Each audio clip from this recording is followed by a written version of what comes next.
Hi everyone, Jannat from Jannat Wings. எல்லாரும் எப்படி இருக்கீங்க? இன்னைக்கு நம்மளோட சேனல்ல எல்லாருக்கும் ஃபேவரட்டான pavBhaji எப்படி செய்யறத பார்க்க போறேன்.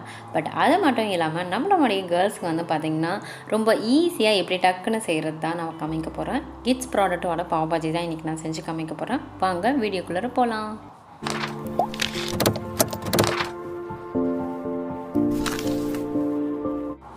இதுதான் வந்து கிட்ஸோட pavBhaji ரெடிமேடான பேக்கு. ஸோ இந்த பேக் தான் நம்ம யூஸ் பண்ண போகிறோம். இது நீங்கள் மைக்ரோ ஓவன்லேயே ஹீட் பண்ணலாம், இல்லைனா ஒரு கடாயில் ஹாட் வாட்டர் பாயில் பண்ணிவிட்டு அதில் அப்படியே நீங்கள் உள்ளார விட்டு எடுத்தால் போதும்னு தான் போட்டிருக்கு ஆக்சுவலி. பட் நான் அந்த மாதிரி பண்ணல, ஒரு பேனில் வந்து ட்ரான்ஸ்ஃபர் பண்ணிவிட்டேன். ஒரு 2 மினிட்ஸ் மட்டும் நல்லா நான் ஹீட் பண்ண போகிறேன். ஸோ ஹீட் பண்ணிவிட்டு அதுக்கப்புறம் நம்ம யூஸ் பண்ண போகிறோம். இந்த pavBhaji வந்து பார்த்திங்கன்னா இன்ஸ்டண்ட்டாக குயிக்காக முடிச்சிடலாம் நீங்கள் டக்குன்னு 1 மினிட்லேயே. நான் ஒரு பிளேட்க்கு வந்து ட்ரான்ஸ்ஃபர் பண்ணிக்கிட்டேன்.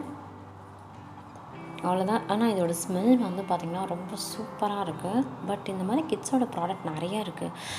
நிறைய sweet variety, biryani variety, so vada, so எல்லாமே இருக்குது. நான் பட்ரு வந்து கொஞ்சம் எடுத்துக்கிட்டேன். எல்லா பட்டரும் வந்து பார்த்திங்கன்னா நான் ப்ரெட்டில் வந்து ஃபுல்லாகவே நான் அப்ளை பண்ணிக்கிறேன் பாவில். என்ன பட்டரை அப்ளை பண்ணும்போது தான் ரொம்ப டேஸ்ட்டாக இருக்கும். இதை வந்து நம்ம டோஸ்ட் பண்ணி எடுத்துக்கலாம். பாருங்கள்,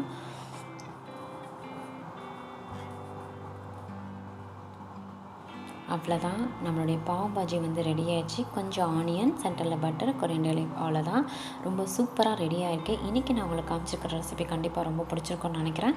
ஜனத் விங்ஸ் சேனலுக்கு சப்ஸ்கிரைப் பண்ணுங்கள், லைக் பண்ணுங்கள். Thank you, bye bye.